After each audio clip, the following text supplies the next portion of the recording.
that very much.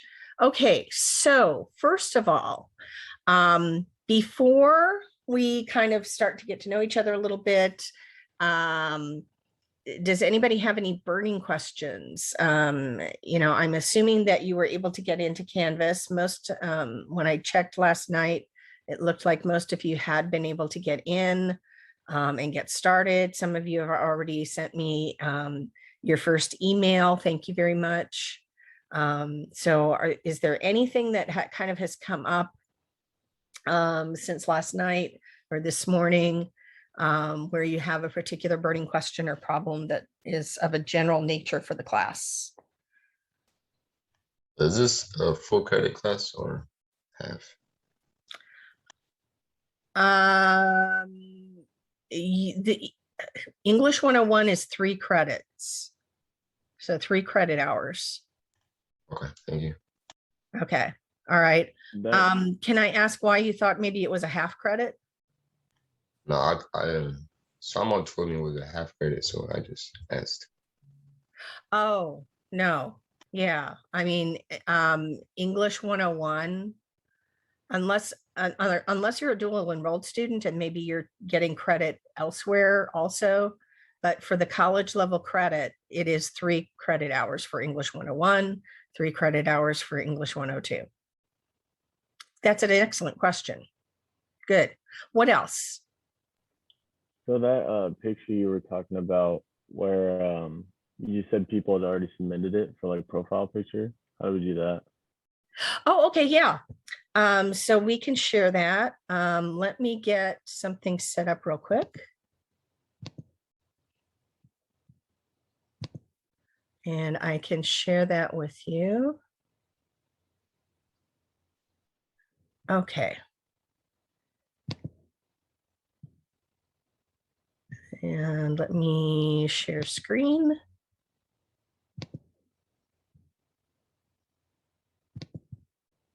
Okay. So you should all be able to see the front home page for your Canvas course here. So it says, welcome to English 101 Online Live. In order to change your pic for your profile, you want to go into the top left, which shows your account.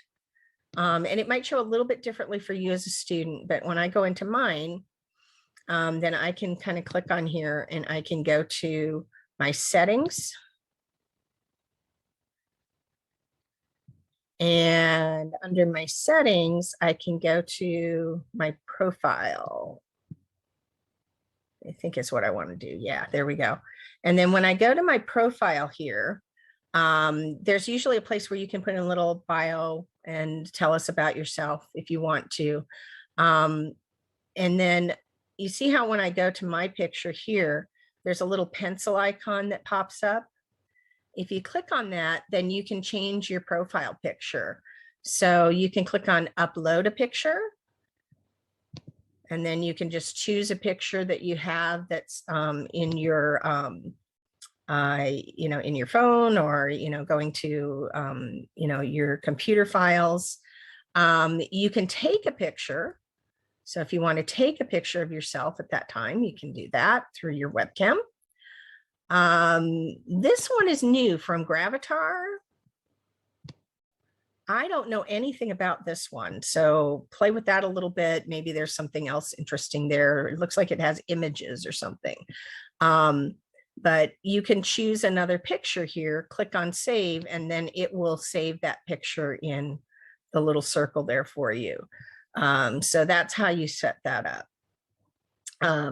So most of you have already gotten into the course and submitted your email. The emails, I prefer that you send through the inbox because then it's all in one nice compact space so that I can see everybody's email and I can reply within Canvas right away. Canvas sends me, I have it set up in my settings so that it sends me notifications. So that way, if Dalton, you email me, and you have a quick question, then I can usually see that and I'll respond as soon as I'm available. So it's just a really nice, quick way of keeping everything, together, a record of our communications and so on. So it's really very helpful in that way. So good questions to start with there. Any other burning questions before we kind of get started? And I'm going to kind of bring it back to the gallery here. I will briefly stop share and bring it back in. Okay. All right. So a couple of things I just want to kind of show you too.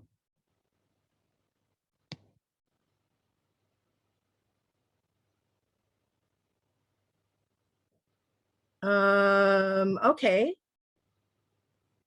Oh, okay, no problem. I'm sorry, I'm watching the chat.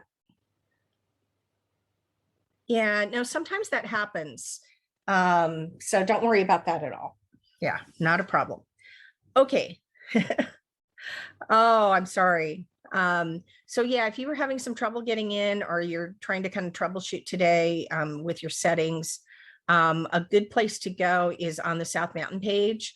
Under student resources, look for Student Technology Help Desk. That's a place you can go where there's lots of information, but you can also contact somebody by phone. And through the Student Help Desk, they can kind of help you with some of that troubleshooting. If you still run into problems, then, also give me a call, shoot me an email, let me know. And I can always jump into a Zoom meeting and we can try and troubleshoot things one-on-one. Okay. All right. So one other thing to be aware of, if you're not familiar with Zoom, is Zoom has some really cool little reaction icons. So I encourage you to use them just so that, if we have quick communication, where maybe we don't have time for everybody to chime in, vocally, then the little reaction icons can be very, very helpful.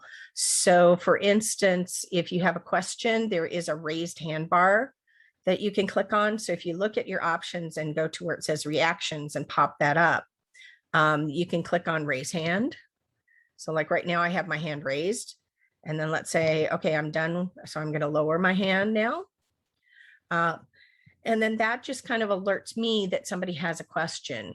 And I can kind of, triage that. And if there are several people who have questions, then I can kind of go in the order in which people have posted, hopefully. There are also yes and no icons. There's a green icon, and you'll see in my screen here how it kind of pops up on the left there. Let me put it into speaker view there. Okay, so see how that yes pops up on the left hand of my screen there. You also have a no icon. So sometimes I'll ask you for yes, no, quick answers and responses.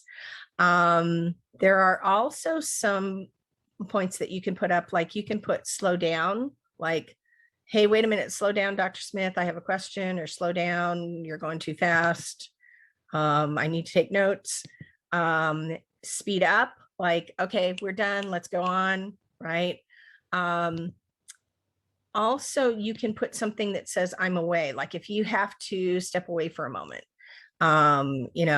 spilled your coffee, whatever it is, then that way, when I call on you, if I see the I'm away button, I know that, okay, you've stepped away for a moment, I'll come back to you.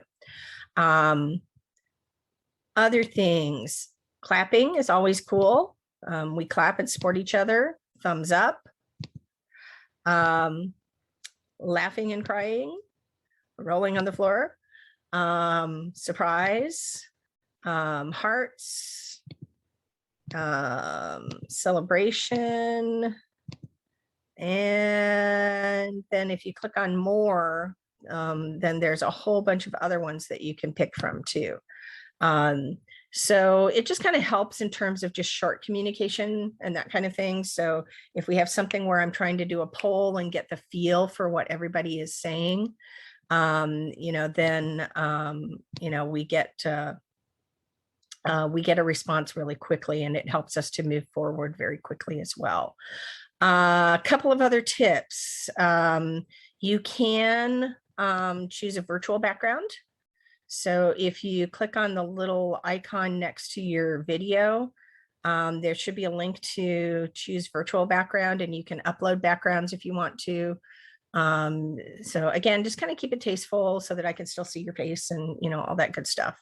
Because I know sometimes, I don't necessarily want to show, my back wall in my on my patio, but I do like to show this back picture here that shows that, when my patio is looking nice, this is what it looks like, right? So that's absolutely okay too. Okay, so with that in mind, what I want to do is, first of all, give kind of a quick overview of what English 101 is about, okay?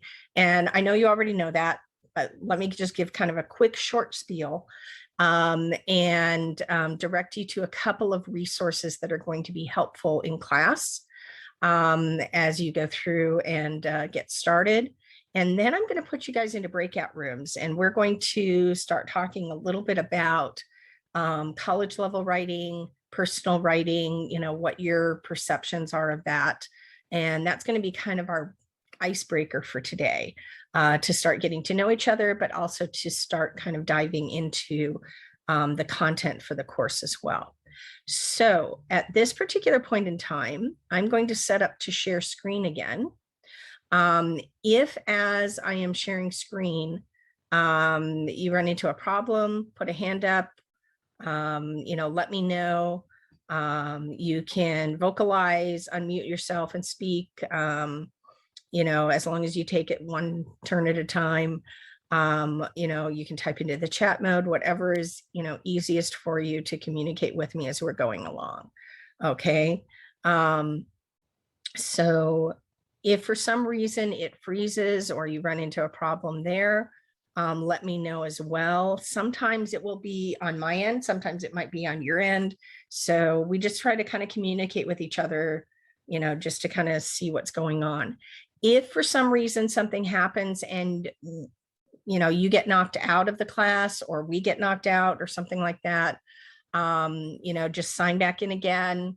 You might get knocked into the waiting room if something happens.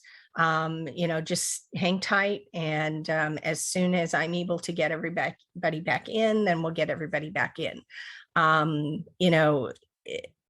Technology is one of those fun things where we just have to kind of be flexible. Occasionally, if a student's internet Wi-Fi goes low for a minute or two, and then sometimes you might get knocked out. It's happened to me on occasion once in a while also, where sometimes my internet Wi-Fi will suddenly go very low, like maybe there's high bandwidth use or something. Then I might have to jump back in as well. So we just kind of roll with the punches there and help each other out. Okay, so with that in mind, let me go to our Canvas course. Okay. So first of all, I want to draw attention to the welcome video. And I apologize. Somebody had asked me about it on Sunday, and I was not ready to post it yet. It takes a little while for it to convert before I can post it, and I was running into a couple of little technical difficulties yesterday. So, but it is posted here. If you click on the welcome video here on the homepage, you can open it up, or it's also in the modules under your Start Here page. And this welcome video is just real quick, but it kind of walks you through how to get through the course. Announcements are important in that announcements will be posted for important information, or maybe updates on something. Like if somebody reports a technical issue, then sometimes I'll post to announcements and say, hey, I've had reports of X, Y, or Z problem. Here's how you get around it.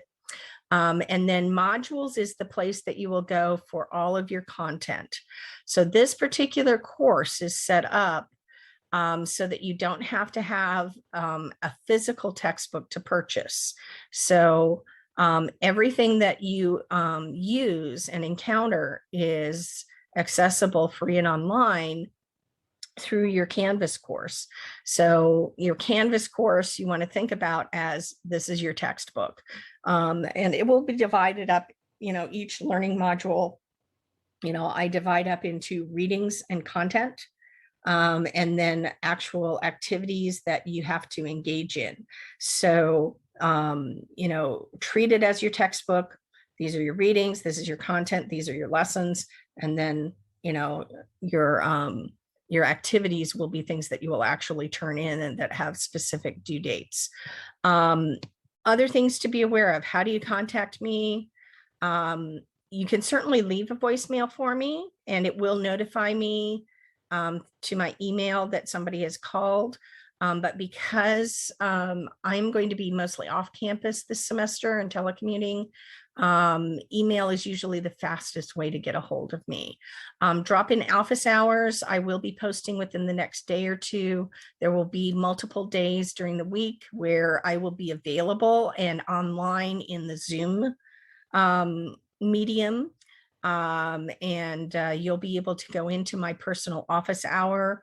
You will be able to drop in essentially. So if, let's say, my office hour, one of my office hours is on Mondays from 1 to 2, then you will be able to just drop in to the virtual space and talk to me. You can talk and ask questions and ask for help for 5 minutes, 10 minutes, half an hour, whatever you need for that time period. You can stay the entire time. You can pop in and pop out. So it's really kind of open for, individuals or groups of students to pop in and out during that time period and ask questions and ask for help. In addition to office hours, I do have some days and times available for additional one-on-one virtual conferencing or group conferencing. All you have to do is let me know if office hour doesn't work that week. Then just email me with a few days and times and indicate what you need and how much time you need with me. And then I will plug you into my calendar and set you up for a Zoom meeting or a phone call. We can do that as well if it's a quick question and you don't necessarily need the virtual space. Getting started, for those of you who haven't already, do make certain that you send me an email to the inbox. And in the welcome to class announcements link, you will see the instructions for that. Just kind of, tell me a little bit about yourself. Do provide some contact information that is external to Canvas so that in case you need me to give you a quick phone call or there's something of an urgent nature, then I can get a hold of you right away as needed.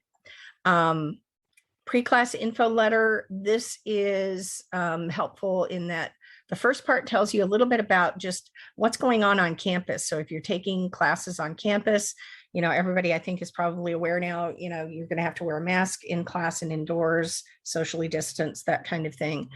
So there's some information about that. And then in the pre-class info letter, it also just provides you with resources. So if you haven't used Canvas before, there are links to resources there. If you need help with other things, there are links to resources there. If you're not sure about how to set up your Microsoft 365 that's available to you for free, then there are links to that as well. So just a lot of good information there that can be helpful to you. Things to get started with this week: the Start Here module in week 1. And then you guys are in the live one online session here. So within the modules, just be aware that first of all, for your Start Here and startup materials, you may have pages that you open and that have links. You may have direct links that are posted, like your syllabus and your style sheet and grading rubric. We'll talk more about those items later. Links to Canvas help, and then your week 1 materials. So for each 3 to 4 week unit, you're always going to have kind of an overview. And then you're going to have particular readings, links to lessons that you'll be responsible for studying and preparing for class with over the course of the week. And then you'll always have at the beginning of a unit, so about every 4 weeks or so, you're going to have a new writing project. I recommend that you open it, download it. It's usually a PDF file like this is, and it gives you the instructions for that particular major writing project. You're going to have 4 major writing projects for English 101. And the purpose of English 101 is really to kind of take you from starting with, writing that you're familiar with and starting with what, where you're at as a writer already, and then kind of taking you into different kinds of writing experiences, different approaches to writing that will be helpful to you, not only in your academic career, but also in your workforce and in your community, as you move forward in life, whether you be an older student or a younger student, that will take you on your journey as a writer. And it will help you to prepare for English 102, which is a little bit more intensive with argumentative writing and that kind of thing. So by the time you get to the end of English 101, you will have gone from personal writing to increasingly more public writing, to also a little bit of research and investigational persuasive writing as well. So assignments and activities, you'll notice readings and materials. This is what you're responsible for here. And then assignments and activities. This will show you what you're responsible for here. And then your live session links will always have the following information, which I'm guessing you guys found. First of all, you have the Zoom meeting link, and then you'll have the agenda below that gives just kind of an overview of what we'll be talking about and working with that in that class period. And then I'll usually post the homework for next class. If it's not posted right away, I'll usually announce it in class and then I'll post it later. And then for most of our sessions, we will be recording. I haven't started the recording yet because we're going to be getting into some other stuff today, but usually within about 24 hours, that's about how long it takes to convert, then you will have a recording that you can go to. So let's say that after a lesson, you want to go back to a part of that lesson and just kind of refresh your memory, or maybe, add to your notes a little bit, then you can actually go back and look at that recording. It is not a substitute for not being here, but it is helpful if you were absent from a class, then you can go in and you can actually see, engage in what we've participated in. There are some points associated with this in terms of your attendance. So we have a rubric that's associated with this. So for each class that you attend, I look at, did the student participate in the full session and lab time? Did the student contribute to discussion questions and activities? And did they do so appropriately? Language, discourse, and demeanor were respectful. If there were polls or quizzes or other interactive activities, the student participated fully. So if you attend the full class, participate in full, then you easily get points towards your attendance there, right? If you did not, or if you were absent, then you get marked absent, just like you would for any other class. I also mark tardies. I also mark if you have to leave early. You have some leeway for up to 4 absences in the class before, you can possibly be dropped. But you want to be sure that you're here. If you do miss class, then I strongly recommend that you follow up with a study buddy or 2, somebody that you can rely on and contact, to get the notes, or, just to kind of get up to speed. And then I highly recommend that you contact me as well, and set up a time with me to talk for 5 or 10 minutes or however much time you need. I won't go over the entire lesson, but I will certainly answer questions that you might have in order to help you stay on track. Okay, so with that in mind, that's kind of just, the quick and dirty overview of the class and how things are set up. For today, oh, there was one other thing I wanted to do. Here we go. Okay. Let me bring it back in. Okay. So for today's class, one of the things I want to do is start with a question, because we're going to be reviewing just how do we get started with writing to begin with. That's probably sometimes the hardest part is, when you have a writing task and you're kind of stuck and you're not quite sure how to get started. How do we get started? How do we engage in an invention activity in some way to kind of get the juices flowing and get things going on paper or, electronically in our word processor? How do we get those ideas on paper, so to speak? So I'm going to put you into breakout rooms. In the breakout rooms, you'll be in groups of about 3 to 4 approximately. And in those breakout rooms, I want you to talk to each other. Appoint maybe one person as recorder, and maybe one person can be the person who reports out for your group. So you can kind of make that decision before you move forward and as you talk. Here's your prompt. What are your writing processes when you go to write, whether it's for personal or for other reasons? How do you actually start writing?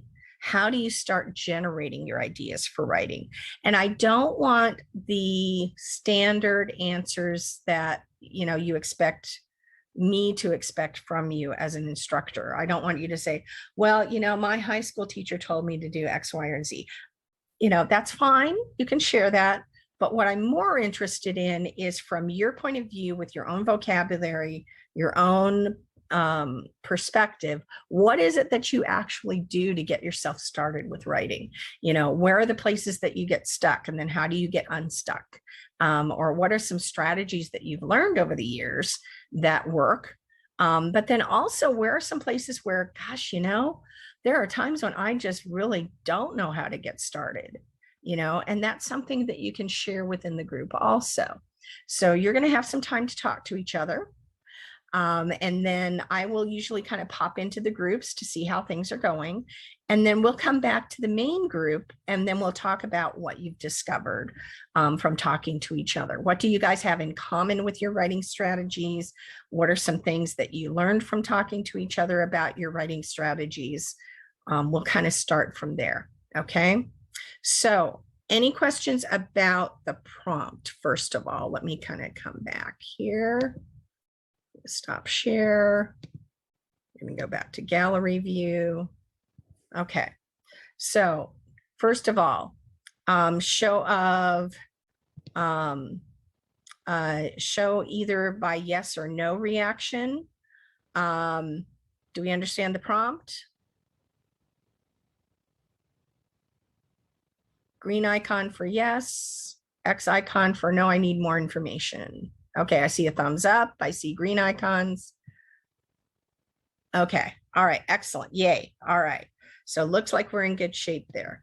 All right, so what I'm gonna do now is I'm going to set up the breakout rooms. Today, I'm gonna set them up at random. Once they are ready, you will see a note pop up that says you are invited to room number. Go to that room number and click on that room number, okay? And then you'll be able to test out your audio, talk to each other, look, bring up your webcam if you want to, all of that good stuff, okay? And by the way, for the breakout rooms, those parts don't get recorded, but do pretend as if you might be recorded. So don't engage in, in language or vocabulary that would be inappropriate for a classroom situation. Okay. All right. You guys are awesome so far. I'm going to assign your breakout rooms now. Okay. Looks like we're going to have 5 groups, 4 participants per room. And rooms have been assigned. I'm going to open those rooms, and you can join those rooms as soon as it pops up. You'll have about 10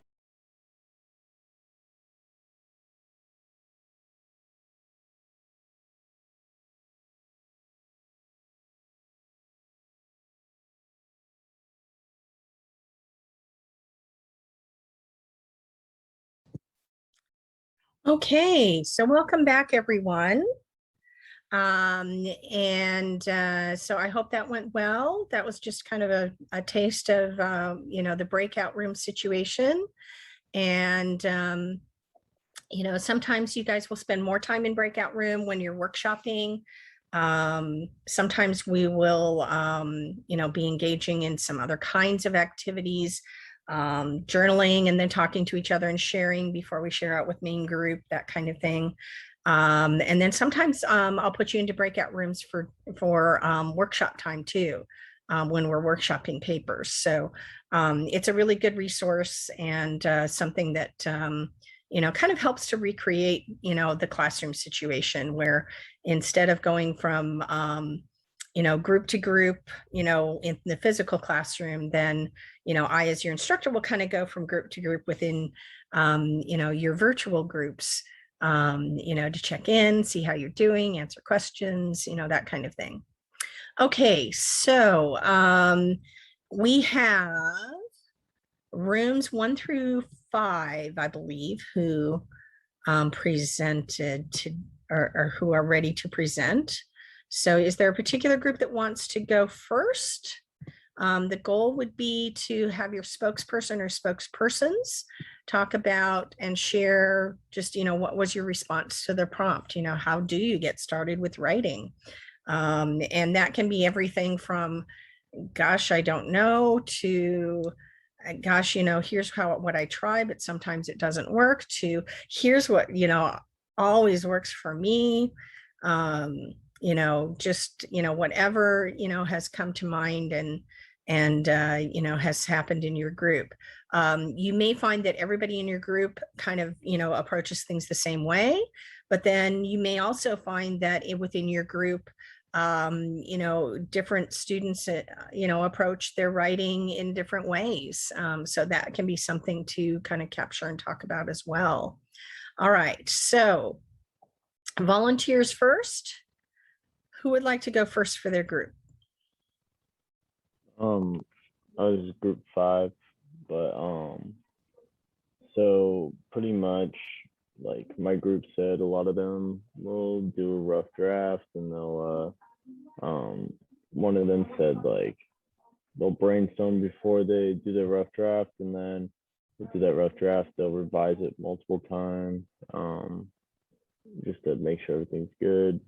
And then I forget what the other person said, but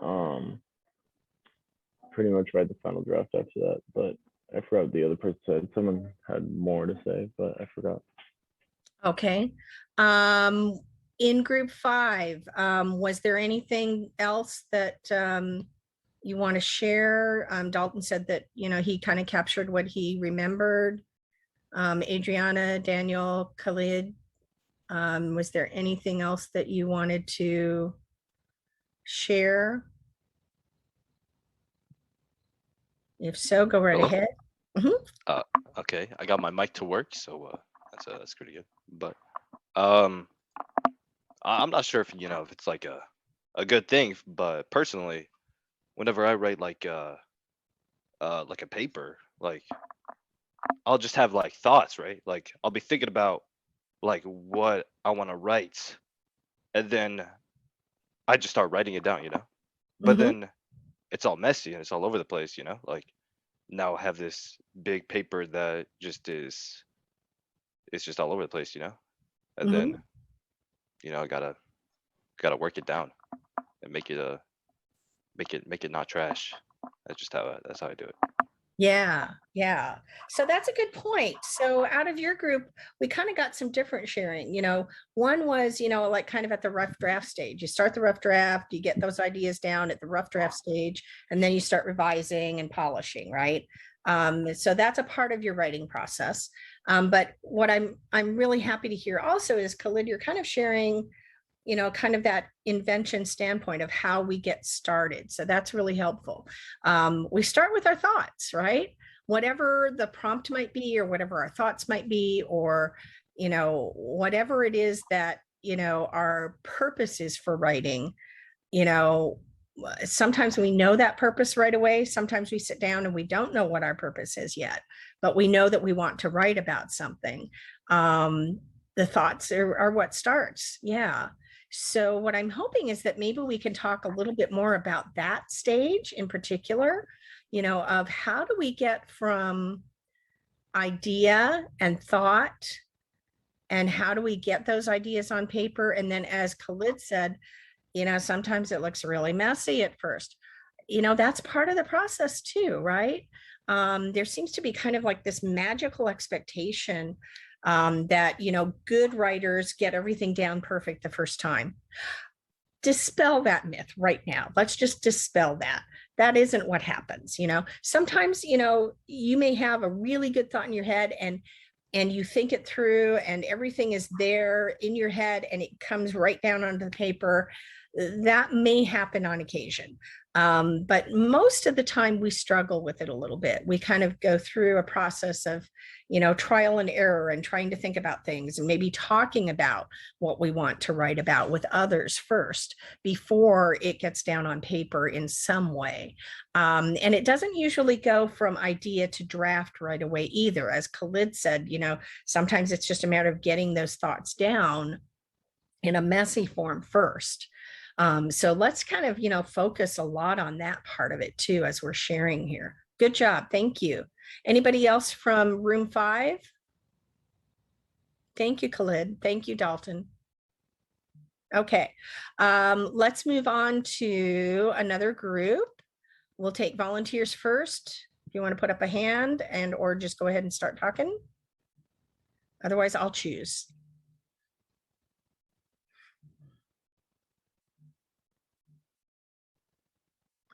Okay, why don't we go ahead and go with room 3. We'll kind of randomize a little bit. So Andrea, Esperanza, Isabel, Joanna.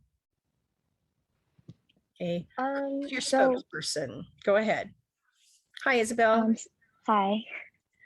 So one of the things that we said was also, mine was that I do like a brain dump. I just kind of write everything on a scratch piece of paper, do like small bullet points or something like that. And then I'll go back, make a smaller list, do research or anything like that that I need to do so that I can start a rough draft. And then someone else said that they ask a lot of questions right beforehand. And then they start writing after they get either the questions answered or they're continuing to ask the questions. Someone says that they process and then take notes to then write. And then someone just talks about like how they feel about the certain topic. And then bringing in the emotions when it comes to writing as well. Okay, excellent. All right. Anybody else from room 3 want to chime in a little bit more? Any additional details or thoughts about how you get started with things? Any challenges sometimes? So what I like about what room 3 has shared, everyone, is that there are some specific strategies that are kind of being shared here. But again, you guys are kind of sharing it in terms of what you actually do, as opposed to, particular strategies that, you've learned from class. So I like the term brain dump. Sometimes we call it brainstorming, where, you're just getting those ideas down on paper. And that doesn't necessarily have to be in, perfect written form. Sometimes it's bullet points. Sometimes it's just, some random free writing ideas, where you're just getting it down on paper. Is there anybody who uses vocal recording, like, use your smartphone, for instance, to record your voice and your thoughts when you're brainstorming or generating ideas? If you do, go ahead and kind of put up a hand or put up a thumbs up or a yes. Okay, Angelica, you do that? You want to talk about that a little bit? Yeah, yes, I was just about to say, well, I was gonna mention this when our group went, but I tend to, how I start my writing process is like, I'll grab my phone and I'll actually like speak what I'm going to write. because I feel I'm better at speaking than I am at, writing my ideas down. They don't come as easily as they do if I'm actually using it in a voice text. And sometimes I'll like even write it in a text if I can't, do the voice, because I feel I can just generate my ideas more eloquently if it's in a text. I don't know if that makes any sense. It's definitely not conventional, but it's something that works for me. And I forgot to mention that to my group, but that is something that I do tend to do more often than not. Mhm. Yeah, that's a great example, and you mentioned that as non-conventional, but I don't think that that's necessarily so. I think that there are probably more people that do that or would benefit from doing that than we think. I know some students may, I've worked with in the past have thought of that as cheating in some way, but it really isn't, because what you're doing is you're finding whatever way you can to get your ideas down. Sometimes it's talking it out with somebody, and having somebody else record your thoughts can be helpful too. So let's say, for example, I was working on trying to work through, I know I want to write about climate change, and there are a number of topics out there, but I'm just not quite sure what I want to start with. Here's what I'm interested in, and I'm talking with Daniel about it and saying, hey Daniel, I just want to kind of bounce some ideas off of you, and I can share those ideas. I can ask Daniel to maybe record some of my thoughts. He can jot down some notes as he's listening to me, and then read them back to me and say, hey, here's what I'm hearing from you. And that can be a really powerful tool as well, because then it kind of relieves that tension of having to get it down on paper. As Angelica was mentioning, it's like she feels more comfortable talking about it and talking into her recording, or talking to somebody, that can be really helpful too. So it's a really good, powerful strategy. And especially if you feel like you're much more comfortable, with speaking versus writing, then your writing is going to improve because you're using your speaking to help you generate those ideas. So great job there. So why don't we go ahead and shift with that to room 2? Angelica, Julianne, Malia, Miranda. Angelica, did you have more to share for your group, or is there somebody else from your group who wants to share? I will. Okay, go for it, Miranda. Okay, so room 2, we basically talked about all sorts. So what I wrote down was that specific subjects are easier for some of our group members to focus on rather than creative subjects. And we were talking a bit about how the specific subjects have like research available compared to creative subjects where it has to come like from your brain, from your own thoughts. And some of the strategies that we came up with was, some of them just tend to like go with it on the spot. Some of us came back to it if it was an option. And then we would figure out main topics / sections or have a basic outline. And then compared for some of us, conclusions are easier to come up with, and like the thesis. Some of us struggled with the word count or like transition words or sentences. And that was basically it. Yeah, that's a good point. Excellent. So good point. I'm trying to kind of capture some of that in the chat too. So I like the idea that you talked about specific versus creative topics. That's really good too, because sometimes, we have a prompt that we have to write from, or we have a task that we have to do. And, maybe in the workplace, your boss is asking you to write up a report on, production for the month or something. But then at the same time, there may be other more creative things where, you're writing for the sake of writing for yourself. Whether it be writing a poem, or, you're inspired to write about something that's going on in the world that you care about, or you're writing a letter to, to a company saying, I want my money back because these sunglasses don't work right. All kinds of possibilities there. So I love that. Topics and subtopics. Yeah. Categorization. After we kind of have the ideas, we start categorizing things, trying to organize. I love that you mentioned struggling with word count. Sometimes we have a word count that we have to meet. It might be for a class. Sometimes it's for scholarship essays. Many scholarship essays have a word count where you're, limited to a certain number of words. And sometimes the challenge can be having enough words, or sometimes the challenge can be cutting it down to 500 words, if that's what you're limited to. So those are some good things to mention. Definitely. Good. Anything else for your group? Or anyone else in your group want to share anything else? Okay, if something comes to mind, let me know. Otherwise, let's go ahead and move on. I think we still have group, let's see. We have group 4, correct? And group 1, I think we still need to deal with. Group 4, do you want to go next? What we were kind of saying in our group was it obviously depends on like what the topic is. But what one person was saying is he like writes out his like ideas like on a paper before and like has some things like that he wants to write about.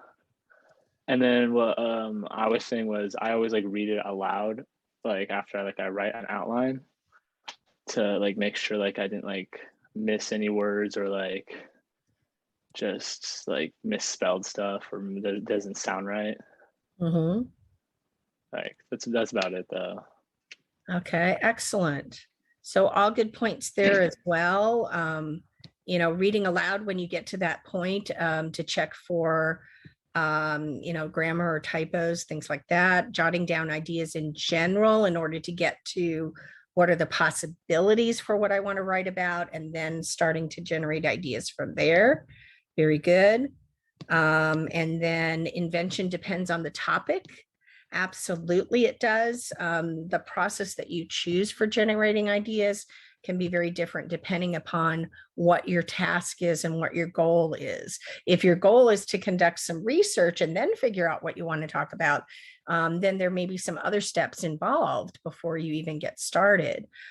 So lots of different ways to kind of approach. Good job. Thank you. So I think we have group 1 left. Is that correct?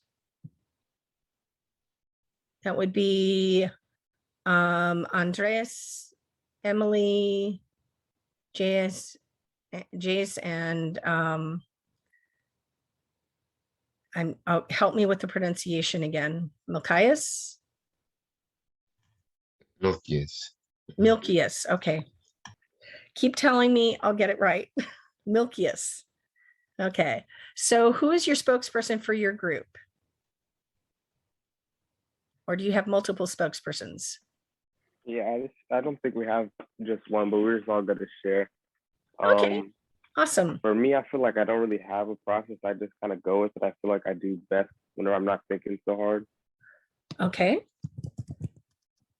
Tell us more about that. Don't think so hard. I don't know, just like get started. Yeah, just write down as many things as I can, and then I could go back and look at what I did and see if anything's good.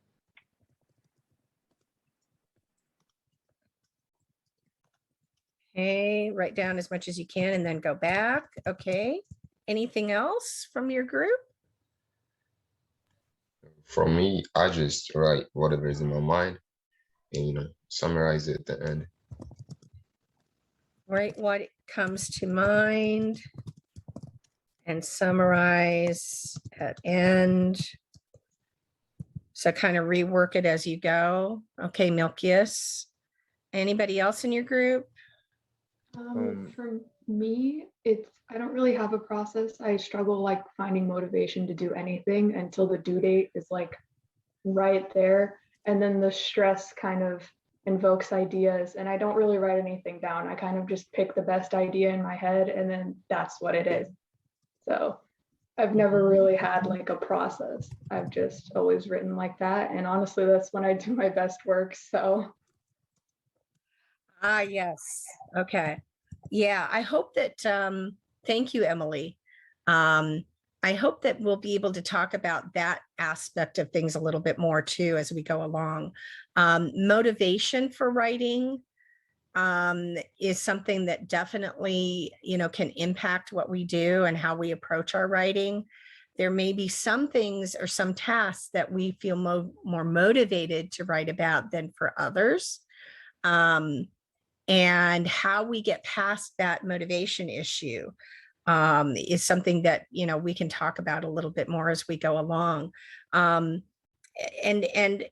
what you've reflected, Emily, too, in stating that, this isn't a writing process, it actually is. It's just your process. And it's what your process is right now in different instances, right? So, your process is you think things through, right? So you kind of think about things in your head. You, just start generating ideas and writing what comes to mind, right?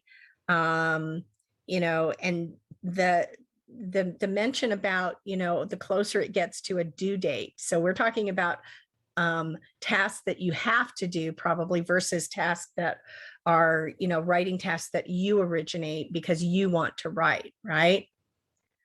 Yeah. Yeah. And so that can make a difference too. So sometimes we get stressed out, like, we've got to publish this tomorrow. I've got to turn that in tomorrow, then as you say, sometimes that forces you into that invention process and you pick the best idea out there, you get it down, you get going with it. Sometimes that can happen too, where we've got so many ideas in our head and we don't settle on anything until the last minute. So one thing I'm going to challenge you with, Emily, and those of you who are stress writers, is how do you approach your stress writing when you have a bigger project? So as you go through your college career and as you have writing tasks in the workforce, and as you have other writing tasks that you approach for your own writing, for your own purposes, how do you approach those things in a way that still gives you enough time to write and write well? In high school, I used to think that I could write anything the night before. And I soundly learned after I got into my first year in college that there were instances where writing the night before did not work for me so well anymore. And a lot of it had to do with the complexity of the writing. If it was something where I had to knock out, 1 to 5 pages, something really quick, didn't require a lot of work or effort, just kind of get the ideas down and go for it. Yeah, sure, no problem. If it required some really careful research and discussion and writing and rewriting and refining for a particular audience and for a particular purpose, then that's where I started crashing and burning. So one of the things that we're going to work on in this class also, and I know I'm aware of the fact that we're getting close to time here. One of the things that we want to talk about in class also is how do we kind of approach those different writing challenges in ways that are going to allow us the time and the space to grow as a writer and to improve our writing. Your best writing right now may be the night before. My challenge to you guys is going to be, how can you make it writing that you get started 3 weeks ahead of time and write in increments and get it done? What is going to improve there? How are you going to have improvements? How is your writing going to be different versus what you wrote maybe in a couple of hours the night before at 2 o'clock in the morning? All right. Okay. So I'm going to just real quickly go to, thank you very much for all of your sharing, by the way. Give yourself some applause and claps here. I'm going to share screen back real quick to talk about what we need to do between now and next class. So first of all, obviously get started in your Start Here menu, read the course syllabus, get started on your week 1 readings and activities. And then for next class, I want you to write a journal entry. It doesn't have to be long, 1 page or longer. Experiences you've had over the past year from 2020 to now. what experiences stand out and what challenges did you face? And those experiences can be positive, they can be neutral, they can be, really intense, they can be joyful, whatever it is. But what particular experiences have you had over the past year from 2020 to now that you feel comfortable sharing and writing a little bit about? What stands out? Why? What were the challenges you faced? And then from there, you can, this is an open journal entry, so you can tweak it how you want. This is not something where I expect it to be a polished draft. This is just something where I'd like you to spend, maybe half an hour at most on it, and just write a little bit, and come to class prepared to share. This is going to be kind of the basis for some further discussion about writing and writing processes. Bring your work to class to share and to use it as our starting point for possibly project one.